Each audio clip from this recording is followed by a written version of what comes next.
عقیدہ نمبر 34 ومن وصف الله بمعنى من معاني البشر فقد کفر.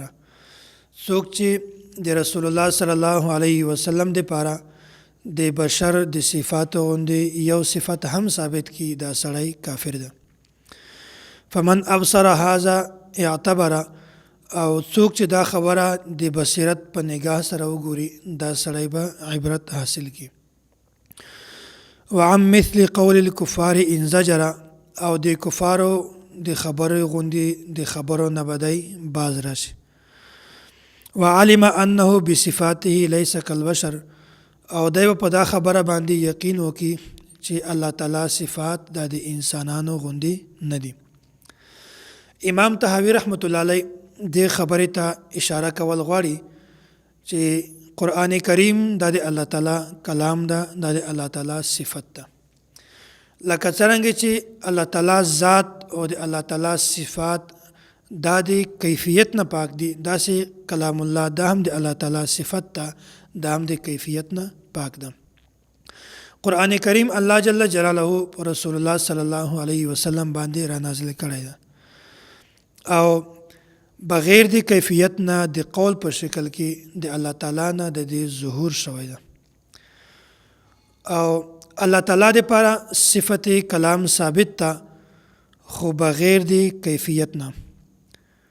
الله تعالی د لپاره صفت کلام ثابت ده خو د مخلوق غوندې نه. الله تعالی د لپاره صفت بصر دا ثابت ده خو د مخلوق غوندې نه. د الله تعالی د لپاره صفت سمع دا ثابت ده خو د مخلوق غوندې نه. مخلوق ګوري په سترګو سره خو الله تعالی ګوري خو په کتلو کې د سترګو محتاج نه ده.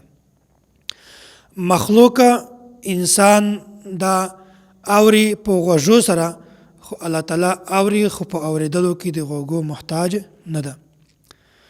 داسې انسان خبرې کوي په ژبه سره الله تعالی هم تکلم کوي خو په خبرو کې د ژبې محتاج نه ده.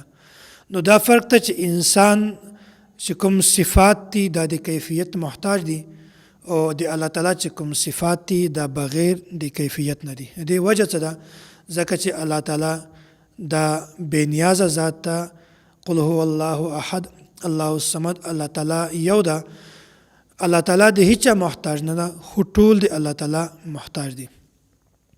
او داسې لیس کمثله شیء وهو السمیع البصیر د الله تعالی مثل یو شی هم نسته. الله تعالی اوري او الله تعالی ګوري. الله تعالی اوریدلو ول ده او الله تعالی دی کتلو ول هم ده. د دینه دا معلومه شوله چې کوم صفت دی الله تعالی دی بغیر به کیفیت نه دی او کوم صفات چې دی یو بشر دی د انسان دی دا د کیفیت محتاج دی. او څوک چې د بشر صفات د الله تعالی لپاره ثابت کی مثلا کدا خبره دا سړی وکي چې یو انسان ګوري په سترګو سره داسې الله تعالی ګوري په سترګو سره لکه څنګه کیفیت چې د یو انسان لپاره دا داسې کیفیت د الله تعالی لپاره هم ثابت کی دا سړی کافر ده.